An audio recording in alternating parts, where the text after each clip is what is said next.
Hello, hello, hello. Welcome to Kernels of Truth, brought to you by Progress Kentucky. Thank you so much for joining us this week. Really excited about it. I want to say sorry to miss you last week. We had some scheduling challenges that kept us from sharing our Kentucky political news and views last week, so we did not show up in your feed. Welcome to the realities of our all-volunteer effort. This week, we're really excited that we're going to check in on a few really important Kentucky political stories, kind of the way the Trump administration, Donald Trump, is weighing on the political landscape here. We are just 6 days out as we record this from the primary elections here in Kentucky. So there's been a lot of news in that space. We're going to cover a bunch of different stories there. And then thrilled to get a recap on the Kentucky legislative session that wrapped up last month from longtime friend of the show, Lexington State Senator Reggie Thomas, as well as his take on the voting rights rollback. Should be a heck of a show. Dang glad you're with us. But before we get into it, I want to check in with our co-host and let them have them tell us who they are, where they are, and who's on the BITIN list. So I'm going to start off. I'm Aaron, coming to you from Lexington, Kentucky. My BITIN list today is Elder Care Abuse Alvarado. So Dr. Ralph Alvarado, that name might be familiar due to all the ads he's buying, calling himself the MAHA doctor, who before he was a candidate for Kentucky's 6th GOP nomination, carpetbagged on down to Tennessee to be their public health director after he made sure to limit Kentucky's ability to hold retirement homes to better standards of care, while he was, in fact, the medical director of multiple retirement homes. Story just came out last week of a retirement home resident whose wound care was so neglected that their wound became infected with maggots, and they had to have an amputation. So way to keep Kentucky healthy, Dr. Alvarado. Welcome your political return to Kentucky to face the consequences of your self-dealing, which, just like Trump loves. So that's one story for us. And then thrilled to be joined this week from way across the Commonwealth, your friend of mine, Dr. Brian Clardy. Aaron, how are you? It's good to be here. Awesome. Great to have you, for sure. On my BITIN list, you mentioned Tennessee. On my BITIN list is Speaker of the House Cameron Sexton, who just yesterday totally stripped every House Democrat of their committee assignments. Of course, this is in response to the protests that happened on the floor of the Tennessee General Assembly regarding the gerrymandering of the 9th Congressional District. This is a disturbing trend that we are seeing across the country, the gradual reemergence of Jim Crow 2.0. And I know we're going to be discussing voting rights during the hour, but what's going on in Tennessee is atrocious. What was attempted to happen in South Carolina and what's going on in Alabama, Louisiana, and other states, this is part of a return to the pre-1965 racial apartheid order. It is very disturbing. And yes, Speaker Sexton is on my BITIN list tonight and probably will be for a pretty good long time. Yeah, this is just absolutely outrageous to watch this play out. I think what did State Representative Jones say? Ku Klux Cameron, I think, called him. Yeah, it was like, which, Tennessee, if the moniker fits, if the racist past fits, it's just disturbing. You know what, Aaron, I'm still stuck on this story out of Tennessee with Alvarado and the healthcare thing and the health and the nursing home. He wants to be our congressman after such an atrocious record as that from our state. That is very disturbing. I hope that the people in the 6th district really study this guy and make that story go viral. Yeah, no, for sure. And I think, it'll be interesting because, I think, we'll talk about this in a minute, but it does seem like, he's well positioned, to win that primary. We'll see in 6 days, but it'll make for an interesting general for sure. I think lots of opportunities for folks to hold him to account for his legislative history in Kentucky, right? Because he was there for quite a while as a state senator before, jumping on the Matt Bevin bandwagon. Sure. Talk about tough, bad judgment there. But yeah, so let's see. I think what are we doing next? We got some news stories. Maybe we did the BITIN list. Oh, I want to just encourage everyone to get involved, right? So now that we are just kind of under 1 week out from that primary election, that's Tuesday, May 19th. We are spreading that information. We've got a Senate candidate page that Parker has whipped up. Thank you, Parker. And it is, a great resource for folks as you're trying to make that final decision, right? Not really sure who you want to back on Tuesday, or if you're early voting this week. So Thursday, Friday, or Saturday, do that early voting, get it out of the way. Make sure if you got a Tuesday, but you can check out that webpage. We'll put it links in the show notes. Probably put it in the Facebook feed right now. It links to Amy and Charles and Dale and Logan and Colonel Pam's their Kernels of Truth appearances. So again, really thrilled that they all joined us on Kernels of Truth and gave us a chance to have that one-on-one or 2-to-1, 3-to-1 conversation. I'm going to say this right now, Dr. Clardy, and it might be a controversial position. I am glad that all 5 of them threw their hat in the ring and decided to put themselves, their visions, their experiences out there for voters to pick from. And a big, hearty thank you to all of them. Now, check them out. Pick your preferred person to sit at the top of the ticket in November. Really important. Also, we, of course, got our have had this up for a while, though, our Flip the Six candidates page that Parker put together like a month ago or so. Check that out and share it with your networks. Again, if you want that last look at these candidates. And while you're clicking through to our YouTube page, because that's what those links will take you to, is directly to our YouTube page where you can go directly to those interviews. Please subscribe on our YouTube page. Doesn't cost nothing, helps us cut through the billionaire bolstered algorithms. So please do like, subscribe, all that stuff. I honestly think we're pretty fortunate to have 4 distinct, but I think impressive candidates in the hunt here in the 6th district. I think they've all got a great argument to make for your vote. To, obviously, to my eyes, May isn't the most critical election. Next Tuesday, it's important for sure, but it's all about November. And to flip the district, the 6th district is going to require everything and everyone going our way. A couple of things to note: all 4 of these candidates pledged to run positive campaigns. As we head into that final week, I think candidates and their most fired up supporters are, fired up, right? So let's all give our all to get over the finish line strong, but let's remember that other promise they made, right? So don't run a negative campaign. And that second promise they all made to us on this show was to come together to support the ultimate nominee and work together to flip the 6th, right? And it's going to take everything to break just right to flip this seat and stop sending Trump bootlickers to Washington from central Kentucky. So your help really is critical. The candidates coming together is critical, but your time, your treasure, your postage, your positive vibes, we really need it all. We'd love to have you join us. We're actually hosting a postcarding and election results party on Tuesday, May 19th at Weisberg Cider. That's in the Distillery District here in Lexington. We're going to watch the results come in. We'll crank out a ton of postcards to the critical voters that we need to engage and ultimately turn out if we're going to flip the script in the 6th in November. So I hope you'll make plans to join us. We got a link there. Take you directly to our Mobilize. You'll sign up. You'll get a reminder, text, all that stuff. Super exciting. And it's a really important opportunity for us to do the work, the hard work that's going to be required to be successful in November. So, all right. Now that's enough out of me. Let's go off to the races. Let's do news of the week.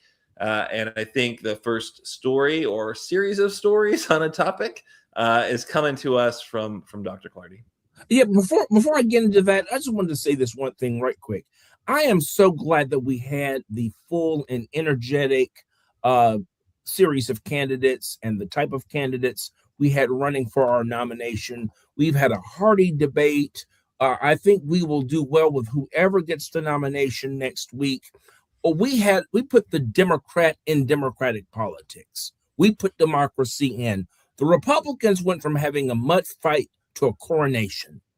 They had anything but the healthy exchange that we had. And I'm very proud of Democrats in Kentucky for that very, very thing. So in terms of news of the week, we go to the machinations of our fearless leader, Donald J. Trump. he last week, right on the day of the Kentucky Derby, he decided to endorse Andy Barr as his pick for the Republican nomination for the U.S. Senate. And interestingly enough, Nate Morris decides to back out and endorse Andy Barr, leaving Daniel Cameron in the cold. And I when I say cold, I mean cold. And of course, that story comes out of the Kentucky Lantern, a very interesting story, post dated today, the 13th, written by McKenna Horsley, references this. And she writes, when Donald Trump endorsed U.S. Representative Andy Barr to become the next senator from Kentucky the day before the Kentucky Derby, some believe that the Republican primary to be over. Well, for all intents and purposes, it pretty much is. Andy Barr will probably most likely run away with the nomination. If he doesn't, this will be the greatest single political upset since Rand Paul beat Trey Grayson in 2010. But for all intents and purposes, this race is over thanks to him. And we see even more shenanigans going on in the 6th Congressional District.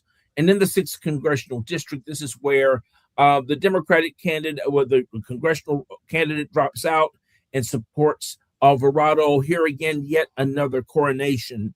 And this is going to be a very interesting story going forward here. This story coming from WKYT. Of course, it is dated, published May the 2nd.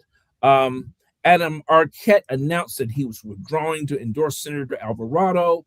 And of course, he's quoted as saying he is the next representative for the 6th district here in Kentucky. He has paid his dues and he deserves it.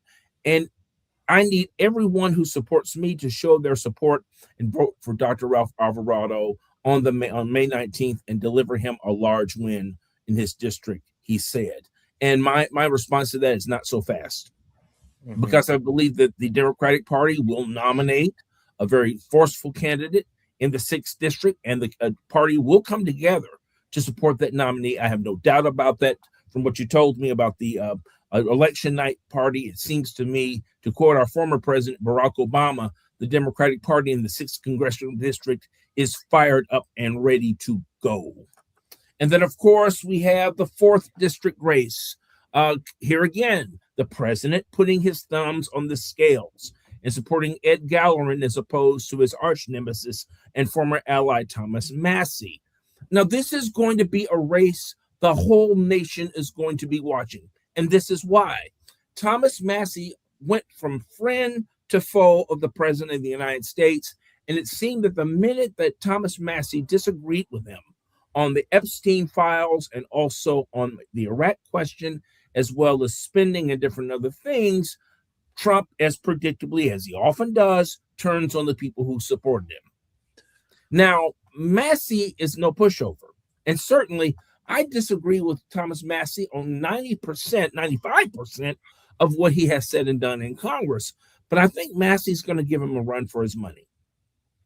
And so the Ed Gallerin, Thomas Massie race is the one we're all going to be watching, because if Massie pulls this off, this is really going to reflect badly on Donald Trump. And I think the whole country is going to be paying close attention to Donald Trump's electoral gravitas if that were to occur. Now, this story coming out of Politico, and I find this story coming out of Politico very, very interesting, especially the headline of it, that Trump and Kentucky Republicans are uniting against Thomas Massie. He could still win. I think that's very, very telling to have a national trade journal like Politico to send up the signal that this could be an upset, that Thomas Massie running against Ed Gallerin and the president could be a David and Goliath type of competition. And so, Aaron, election night 2026, I'm sorry, I'm 10 years behind. 2026 is going to be one of the most interesting that we have seen in a long time. The eyes of the nation and the world are going to be on Kentucky on that night.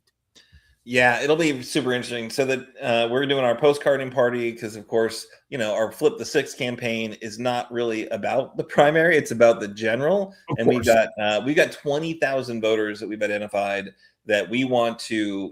These are voters who show up during the big federal national races, presidential races, but don't tend to show up during the midterm races, much lower profile, right?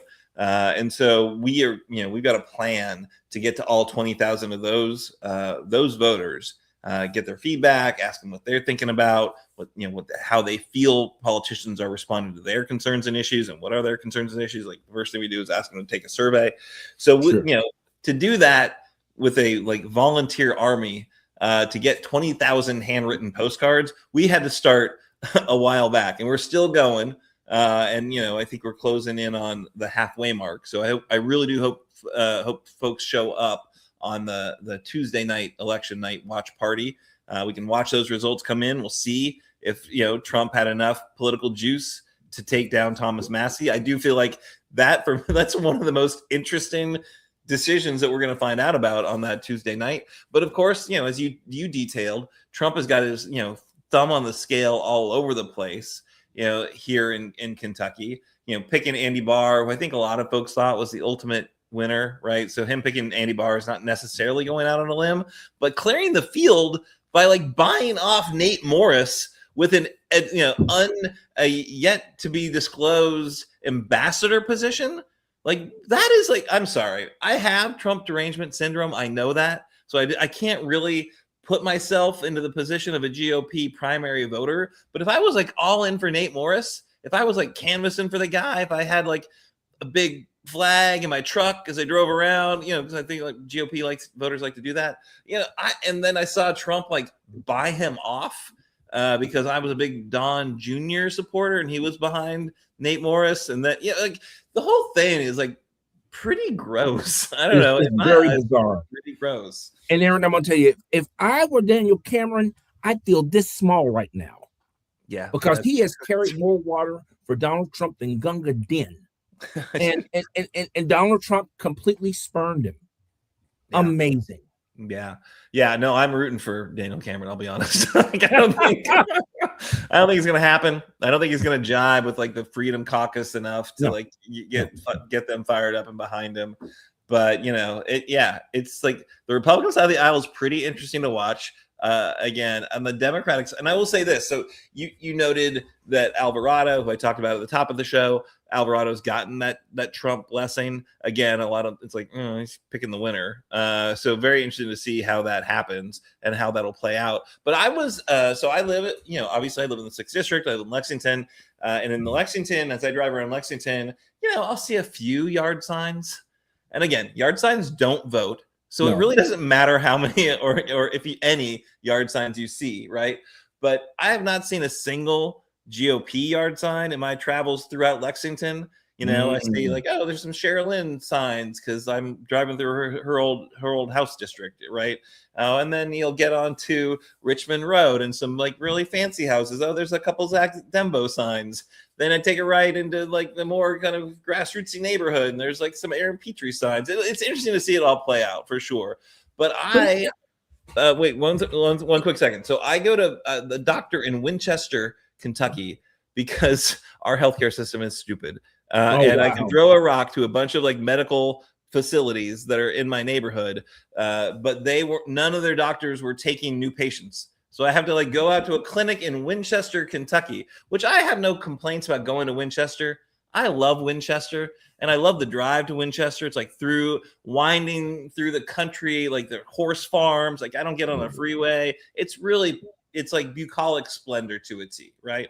So I get out there, and holy crap, in Clark County, they are all about that GOP primary. So it's Alvarado signs, Ryan Dotson signs, because both of their political base is in Clark County. And so nowhere else in the 6th district, I'm going to go out on a limb, are going to see very many yard signs, but Dotson versus Alvarado is all throughout Clark County as I drove to Winchester. So it'll be interesting to watch this all play out. But I had forgotten much of that race. Honestly, the story you told about somebody dropping out, I had no idea who that guy was. I didn't know he was actually running. I know there's some pharmaceutical executive that's putting some money in the race. I don't think he's dropping out just because of the Trump endorsement. So we'll see what happens. But you mentioned yard signs. Yard signs don't vote, but they show voter enthusiasm. And I'm telling you, throughout the country, Donald Trump's brand has been seriously damaged by this war of choice that has plunged us into an economic down spiral. Yeah. And Democrats have managed to do very well in the off-year elections, and there's a lot of enthusiasm about Democrats this year. I still believe the blue wave is possible, even though Republicans are trying to put the fix in. But it'll be very interesting to see how or if that many Republicans turn out in the primary and how many Democrats turn out in the primary, because that's going to be a sign of what's coming in November. Yeah, no, I think that's totally right. All right, so we've got some. I have a story to tell. So there's the endorsement battle is waging. I want to talk about the progressive side of the ballot in the Kentucky 6th district. Some important announcements have been made, and I just want to bring you guys the update. What happened today? I think today was pretty remarkable. Yep, Ben Chandler, who was the last Democrat to hold the 6th district. He came out and endorsed Zach Dembo, which kind of adds to a pretty long list of cool endorsements. I mean, some people don't think it's cool. Some people that think that Ben Chandler is way too conservative, specifically Aaron Petrie, went after that. But Jim Gray, former mayor of Lexington, transportation secretary, cabinet secretary, also super affluent guy, so not a bad guy to have on your side. He's endorsed Zach as well. But I'll say this about Ben Chandler. Last time I saw Ben Chandler, I was working for Amy McGrath back in 2018, and he came out after that. Amy lost that race. It was a heartbreaker. It was close. I to this day believe that the reason that she lost is that Trump came to Madison County, did a big, huge rally, told all of his minions and the cultists, Red Hat crew, you got to support Andy because he's my guy. And these are people that probably certainly wouldn't have known there was an election, except for Trump was there telling them there's an election next week. You got to go vote, right? So that I truly believe was the thing that put that campaign just over the threshold. It was a close race. It was under 10,000 votes at the end of the day. 10,000 votes. Remember the 20,000 voters that we're trying to get to with our Flip the Six campaign, right? There's a reason that we picked 20,000 votes. So at any rate, what I do know is that, that race is going to be ugly. I'm not really very excited about it, but endorsements matter. Ben Chandler was behind Amy's campaign in a big way. He was she and he had met when he was speaking to, I think, her class of, at the Naval Academy or something crazy. They met in DC. He was speaking. She was really inspired by him. I'm a Kentuckian. Tell me, how can I be engaged? He's you should move to Kentucky and run in the 6th district.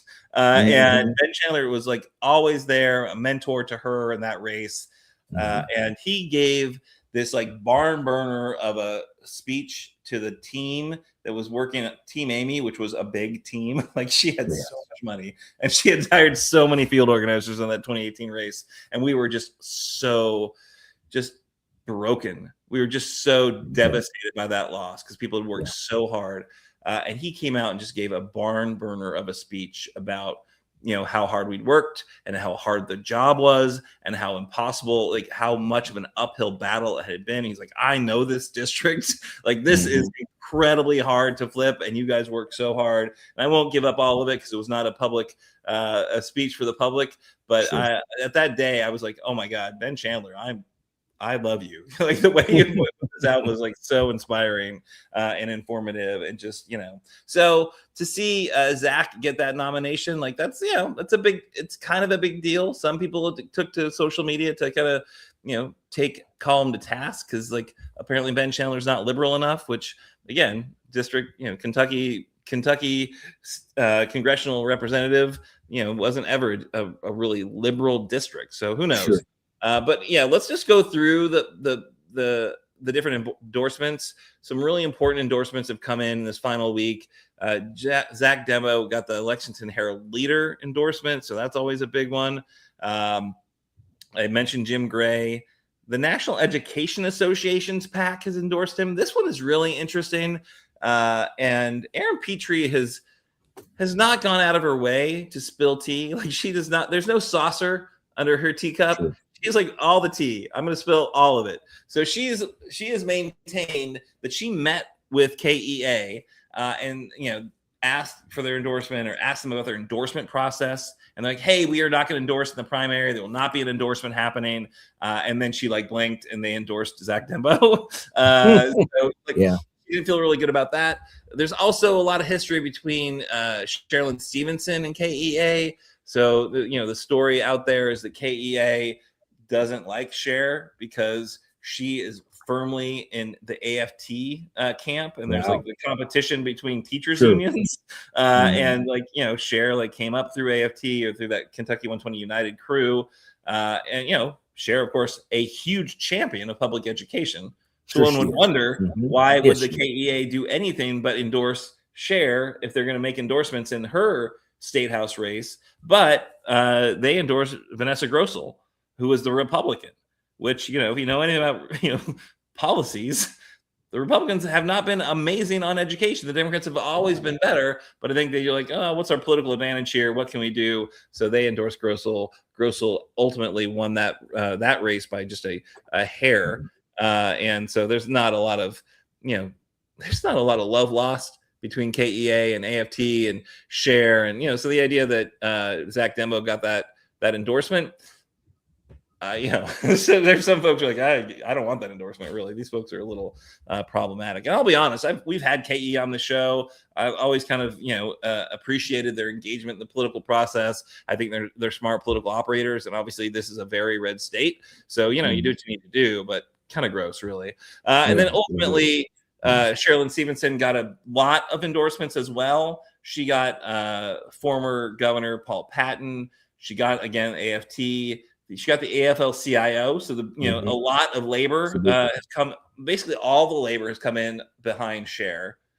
She also got a lot of state reps and senators, and now Lieutenant Governor Jacqueline Coleman, who's running now the only announced candidate for the governor's race next year. So she's behind Cher. So yeah, it's interesting to watch them. I don't know what endorsements mean. I think a Trump endorsement means a lot. So I think Alvarado is sitting in a good position to get that. Ryan Dotson got endorsements from Kentucky Right to Life, of course, because he's a preacher who hates abortion. And, the most important issue besides keeping trans kids out of sports is abortion, right? So if that's your issue, if you're passionately about making sure that women don't have healthcare options, Ryan Dotson's your guy. I don't think you watch this show, so I don't know that it matters what I say right now. But yeah, so the endorsement fight is happening. It's led to some interesting stuff. The other thing that I really wanted to touch on in the 6th district race, so I got this piece of mail yesterday, sorry. And it's a piece of mail from David Kloiber. It's the only thing I've seen from David Kloiber. And I'll be honest, we've had all of them on the show. We've had chats with all of them. They've all shown up at our volunteer night, which is awesome. So they come out and talk to our volunteers. We didn't endorse in the primary. We want to make sure our volunteers could hear from these folks directly firsthand. And I love David. He's got great ideas. He's really creative. He's doing the math. But he sent this piece of mail, and he gave me a little bit of an advance, teaser that this piece of mail is coming. He's going to do a mailer to the most important, primary voters in the 6th district. And he really wanted my feedback. So I got it, and I was like, what even is this? I barely opened it. It looks like, just paid bulk mail. Didn't jump out at me at all. It's like, oh, I see David's name on it. It doesn't say, congressional candidate. Parker, can you show the image? Show me. I think Parker's gone. I think Parker left. So if you look at the mailer, and I shouldn't show you my address because I don't really want to get hate mail. But it says David Kloiber. It doesn't say Kloiber for Congress. It doesn't say the Kloiber campaign. It's if I kind of wasn't looking for political mail because I'm a freak and I like political mail, I would have probably just tossed this, right? This is clearly not anything, personal for me. Then you open the letter and you actually look at it, and it's like, holy crap, this is personal. This is so personal. It names Progress Kentucky in it. I don't know how he did that. I don't know how his AI pulled Progress Kentucky, because I'm the chair of it, but it's like barely an organization, right? Like, yeah, we're registered with the Secretary of State and we are registered 501c4, but like, I don't know, like why it would show up on my, like, I don't know, like but it did also my current job. And it kind of melds it all together in this argument about working people and how he has to fight. And it's got to like trademark David Kloiber, like, here's the policy that is going to fix this. And it's kind of creative policy, which I really love about David. He's always bringing like creative policy ideas. He's running for one seat in Congress. So I don't really know how, you get your creative policy, through in a crazy divided big Congress. But it's, I love that he brings those kind of ideas to it. But the AI letter has lit up the political freaks like me. So like all the signal chats, everyone's like, did you get Kloiber's letter? And I think a lot of people are like, what in the world is this? And how did you get all this information? And why is this in my mailbox right now? And some people are like, I kind of got it wrong, so it wasn't that inspiring. But then people are like, how did you get all my information? This is a breach of privacy. And it's like, I talked to David afterwards. I called him when I saw it. He's like, look, HIPAA, we followed HIPAA regulations in how we set up the information sharing. It's my own AI that I built. It is not being shared with the larger Claude universe, all the information I've got or whatever. I'm paraphrasing. I didn't record the conversation. I don't remember exactly how he characterized it, but like he built this thing to do this thing. And it's like the first like real AI personalized piece of campaign mail that's ever been sent. So like kudos to Kloiber for figuring that out and how to do it. I told him like, I don't know, maybe you should have spent more money and made it look like really fancy. So you're like, oh, maybe they really thought, they really know about me, because it doesn't look super fancy. Like I said, I almost didn't open it because it's like so clearly bulk form mail. But I also thought like, you probably should have done a PS on here. Like obviously AI is out of the gates. It's available to everyone. And right now Washington doesn't want to do anything to regulate AI. And I will challenge, because I do think it's important that we, maintain privacy and yada, yada, yada. Right. So no one is talking about AI really. They're talking about data centers, but they're not talking about AI. So I don't know. This is David got people's attention, I think, for the first time in his like this primary fight. Everyone's talking about David Kloiber's campaign because of this piece of mail. So kudos, sir. And it just speaks to the fact that AI is the wave of the future, good, bad, and ugly. So we're stuck with it. For sure.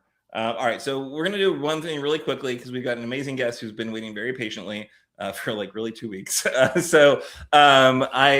I did want to touch on the Daniel GROSSberg story, right? I was going to give Kimberly the story, but she opted out today. So Louisville, like seriously, what is wrong with your democracy out there? I think it is drunk. You need to like take it home. Like it is. So Daniel GROSSberg, who now has new with air quotes, allegations, because I think they're 20 plus years old. Turns out he was like a pretty old student when he was going to school. And a woman accused him of being like super sketchy. Of course, he also, this is the guy who's been like 86, not 86 and assassinated the president kind of 86, but 86 for a strip club for life, because like inappropriate behavior, lots of really shady stuff, didn't treat people well. All of this is like fairly, like the ethics committee weighed in and said, yeah, you screwed up and you need to pay a huge fine. But they didn't kick him out of the institution, but the Democrats did. The Democrats will not caucus with him. He is out of the Democratic Party in terms of, their own work in the House. So Daniel GROSSberg will not give up. New old allegations have surfaced. Keturah Herron, who is the state senator and shares a lot of constituents with that state house district, said that he really needs to drop out. And then there's been a really aggressive primary running against him. There were three Democrats running against him for this 4-party primary, which, guys, do the math. It's not a great idea to take on an incumbent, even though he's sketchy, with 3 of you. You're going to split up the informed voter who knows what's happening. So that happened today. So Max Morley who's one of the candidates running against Kloiber in that. Against GROSSberg in that primary. He was caught on video ripping up campaign mailings and taking other candidates' campaign mailings out of people's mailboxes. So like caught on tape, it was shared. Max like fessed up, like, owned up. So yeah, this is really bad. I clearly don't have the judgment for this office.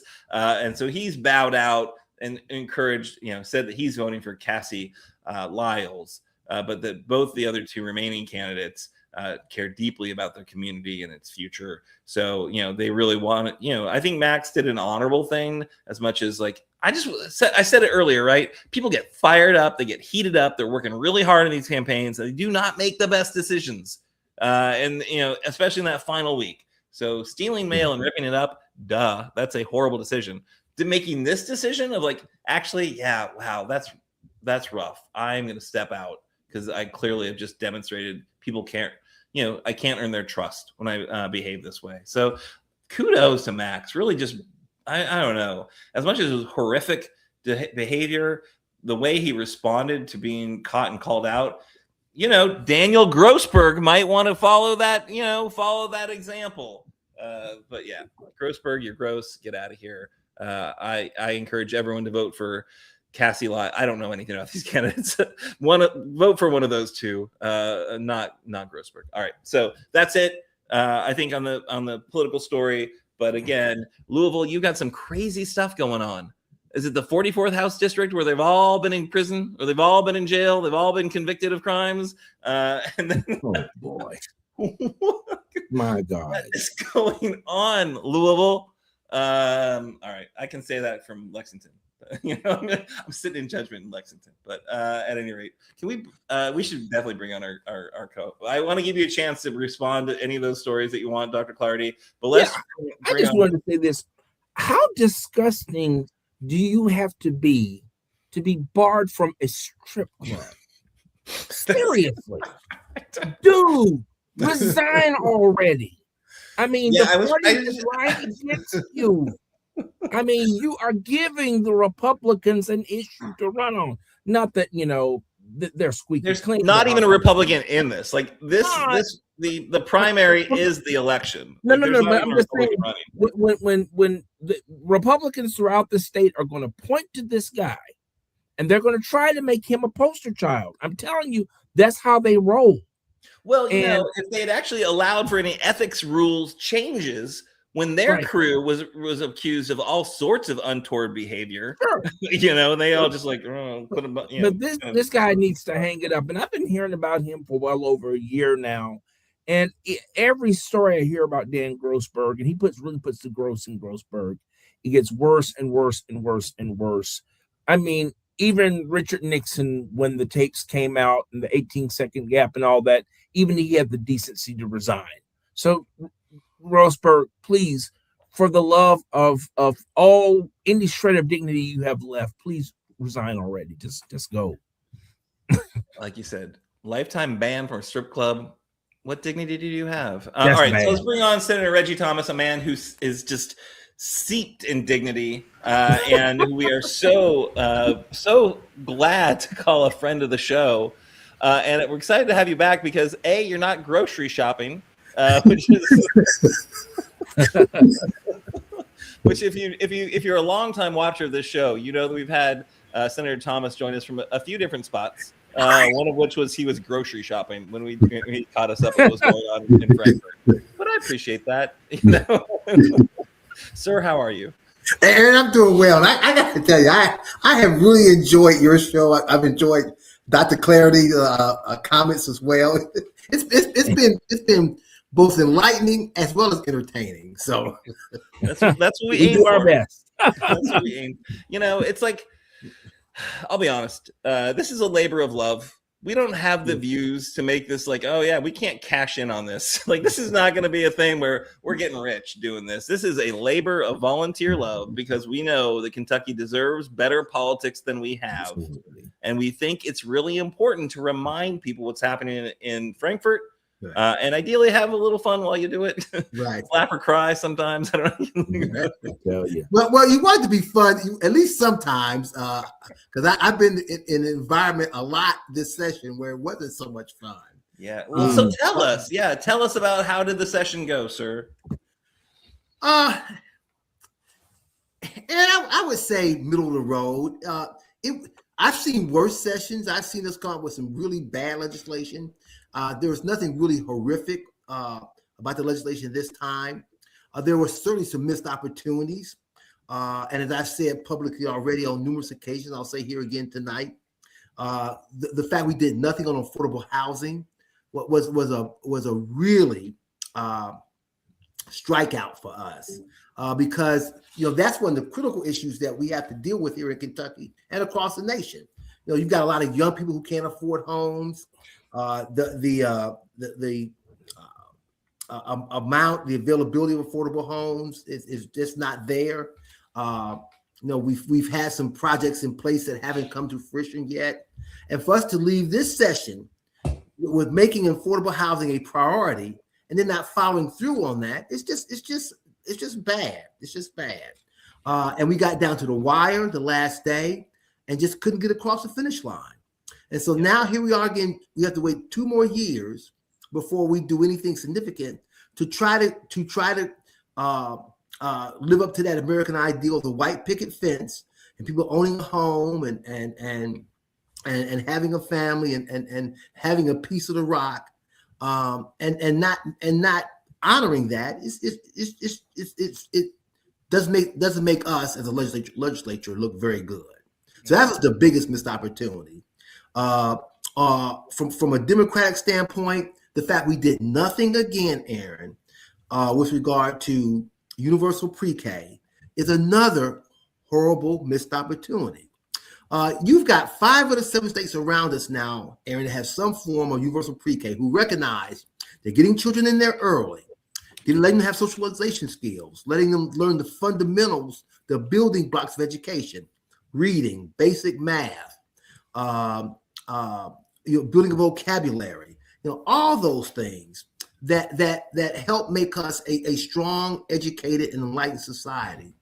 And we fumbled the ball again and did nothing. Again, does not reflect very highly on us as a legislature. So, I mean, those are a couple of things that immediately come to mind there where we have got to do better serving the people of Kentucky. And we haven't really hit the mark there yet. No, we had folks from the Welcome Home Kentucky campaign on the show with us. Did a really good job of explaining their eviction expungement campaign and what which ultimately did get rolled into that bigger, housing package. But as you pointed out, it just did not get across the finish line. And I think there was a big fight over kind of the Airbnb elements of the regulatory approach there. Also, anytime you're picking a fight with the real estate titans, it seems like it's tough sledding. It is not easy going and that work. But thank you for your fight on it. Yeah, and let's talk a minute about what that eviction expungement issue is again for your listeners tonight.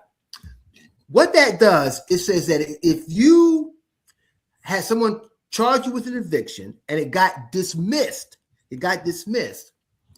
that should be removed from your record for whatever reason here in Kentucky, and it just makes no sense to me that dismissal of someone seeking eviction against you still stays on the record. It doesn't fall off or it's not expunged, and people can still hold that against you even though you were dismissed.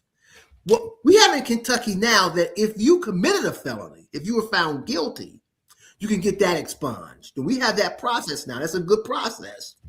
But for some reason, we can't get there for dismissals of evictions, a non-criminal action. And we need to do that. No one who's had an eviction dismissed should have that be held against them, let alone have a record reflecting that. Yeah. Or kids.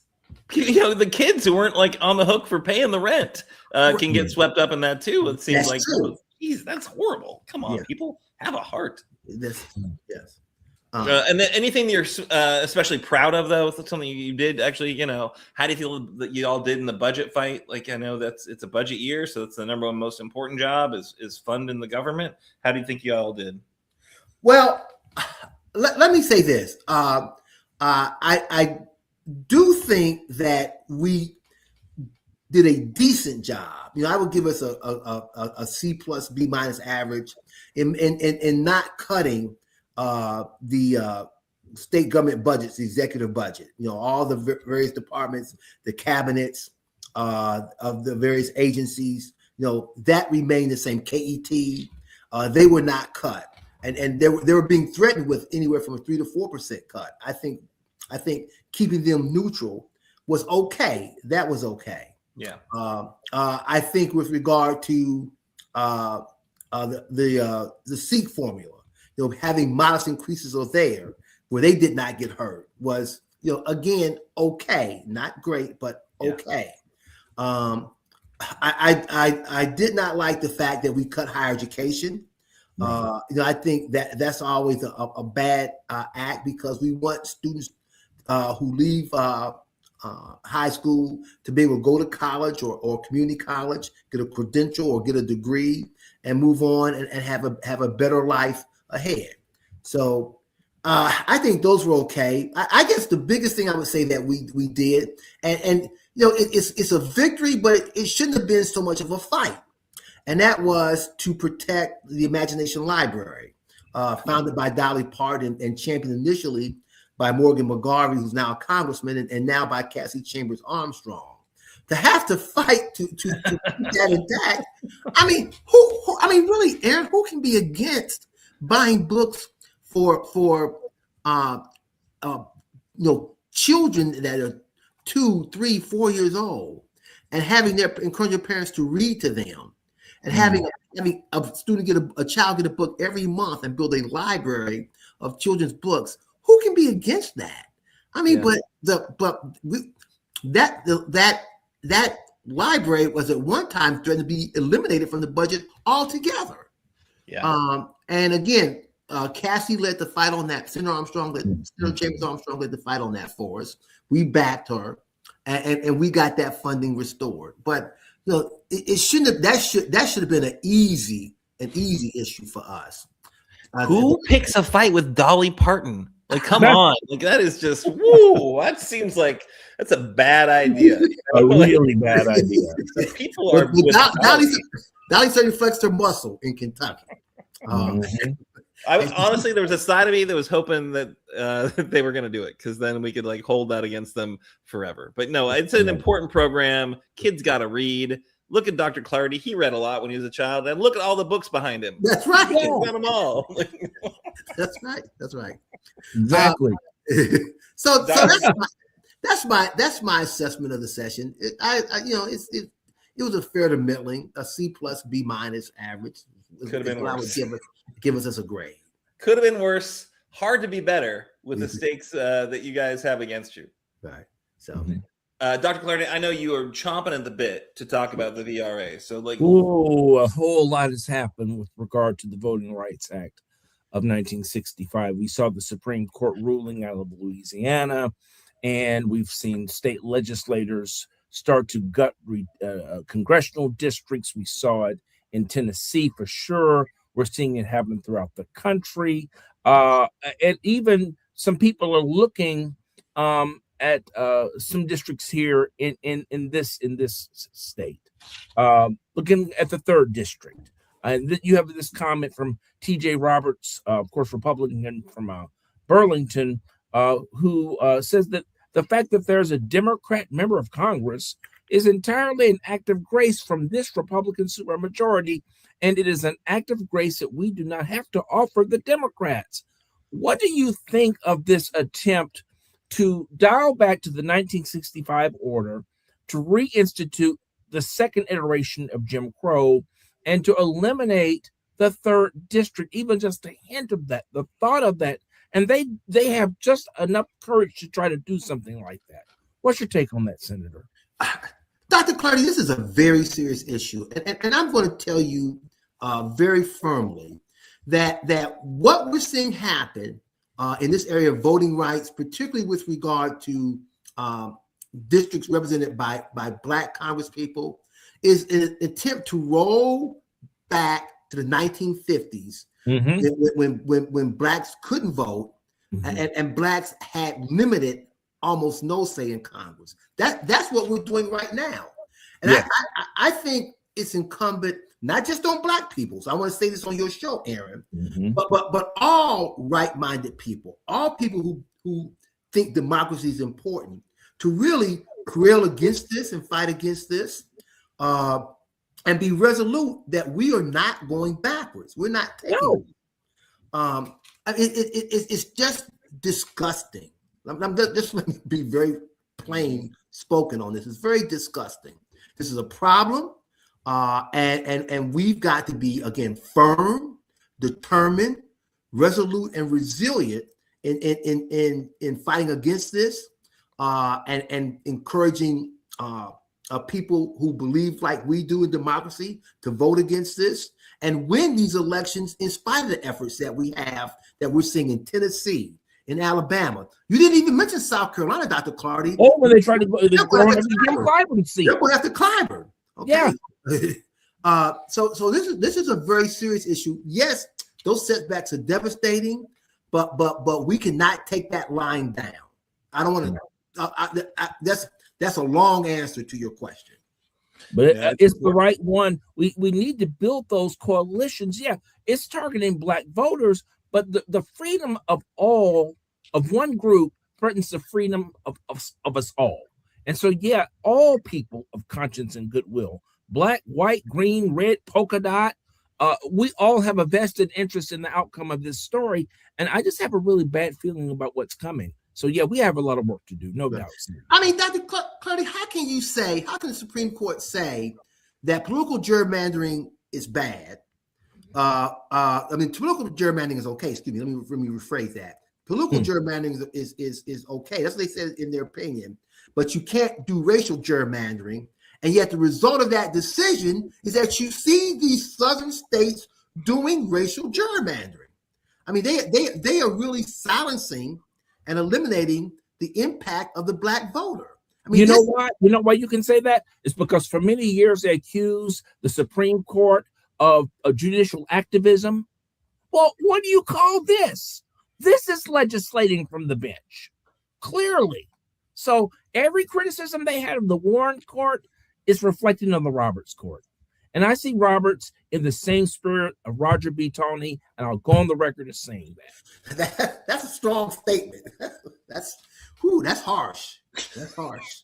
So we've got a historian, we've got an actual attorney, and civil rights, scholar to a degree, and me. I'm just trying to barely keep it up with you guys. I will say this: I think what is happening, this assault on Black political power, we have got, as you said, Senator Thomas, we have got to hold them to account for this. I think the fights we saw in Tennessee, we need to see those in South Carolina. We've seen some pretty strong stuff in Louisiana, where a sitting representative called the Louisiana Democratic Party executive director, who's a Black man, called him boy in their conversation about this. They are absolutely invalidating votes in Louisiana right now. You're like, whoa, this is we're going to stop everything.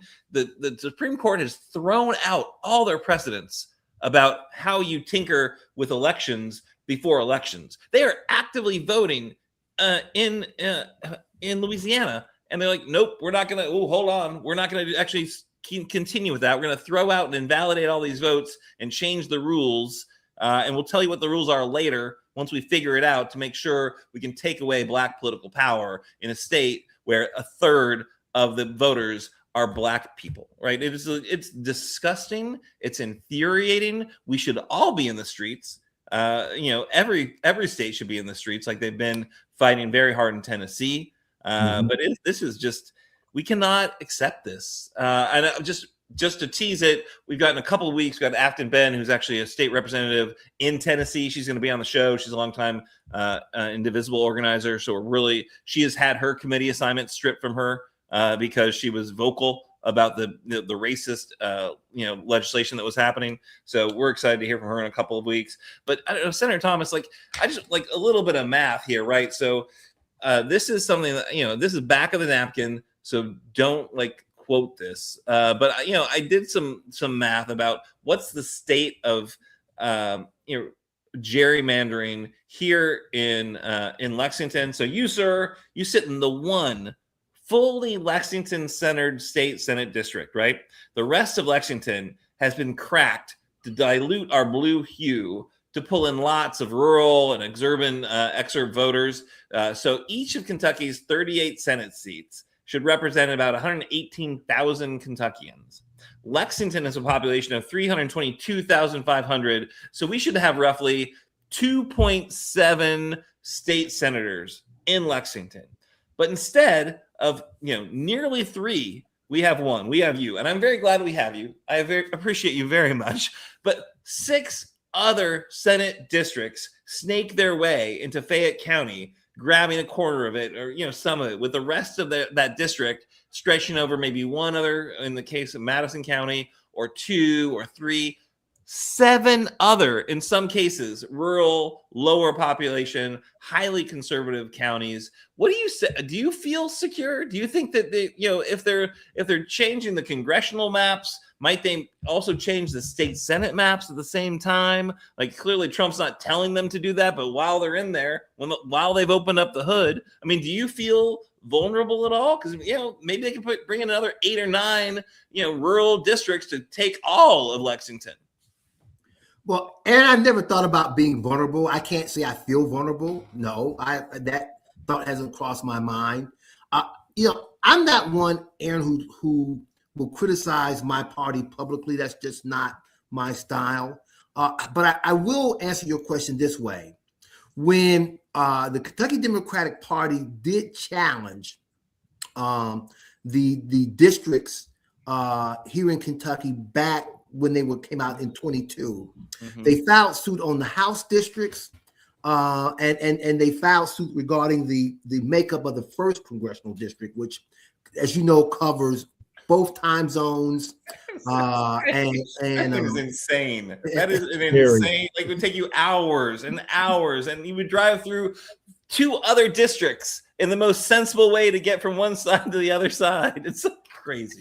And Aaron, the truth is, if you take 64 from Lexington to Louisville, you go through 5 of the 6 districts. And that's reality. You go through the 6, you go through the 1st, you go through the 2nd, you go through the 4th, and you go through the 3rd.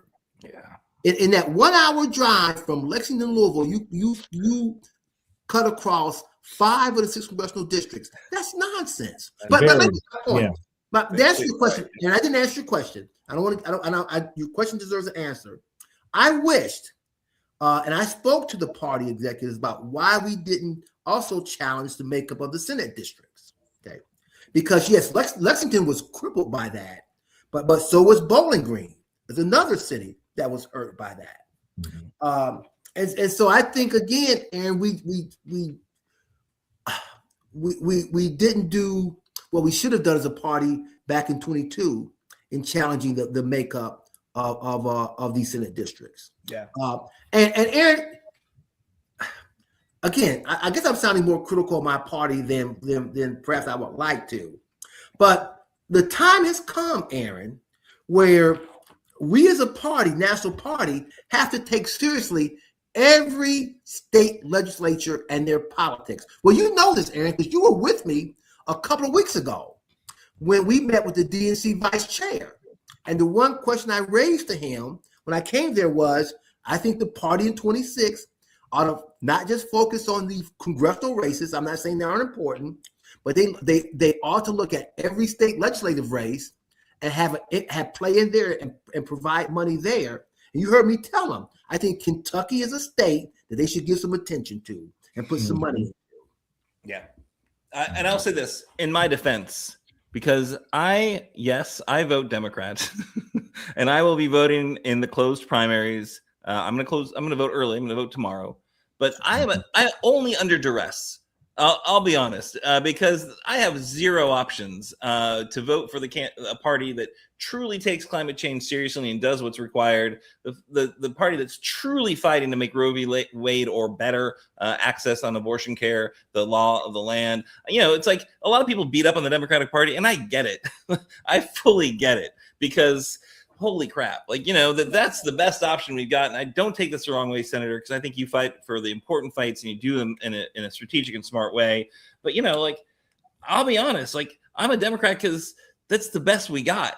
It's not because I'm fired up and passionate. I'm not a vote blue no matter who kind of person. I'm like, oh well, shit. The other side is literally fascist and incredibly focused on taking away political power from Black people. And incredibly focused on restricting abortion access however they can, right? Yeah, so the other side is so horrible. There's no way. But I think, yes, challenge the Democrats. Challenge them to be better, but don't circle up the firing squad when a very important election is coming. Let's all be smart. Let's all be strategic. So, sir, Senator Thomas, you can always come and speak ill of the Democratic Party if you want.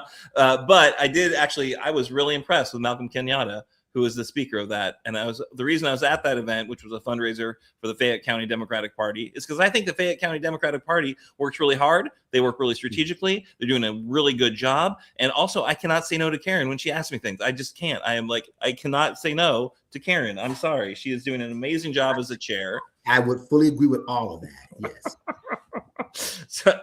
So I will just say this, and I'm a big fan of your senator. We need to fight harder. We need to fight smarter. But what do we do? We're all going to be watching the elections, next week. What do you tell me? You ran for this district. You ran also a very stacked field where I'm so glad I didn't have to vote in that primary.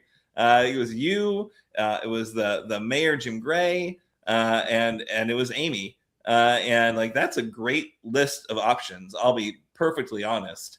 And so, what do you think we need to do to flip this district?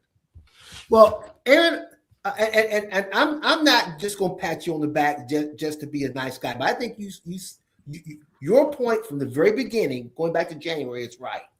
Whoever comes out of these primaries in both the Senate side and the House side, all Democrats have to rally behind.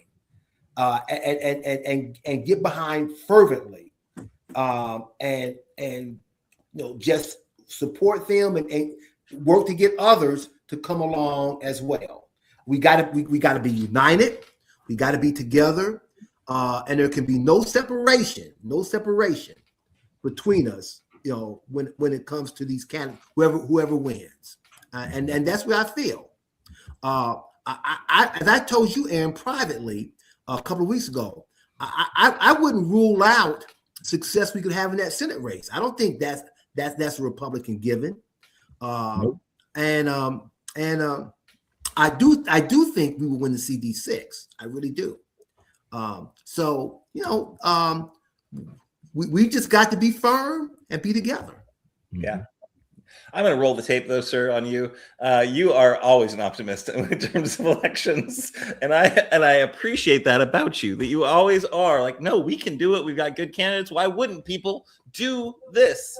And we got rough terrain in Kentucky, and we have got to. And I think this is part of the issue that there are partisans who love the Democratic Party, but when I speak ill of the Democratic Party, just so you know, that doesn't just resonate with Republicans. It resonates with most voters, because most voters do not see the Democratic Party as the saviors of anything.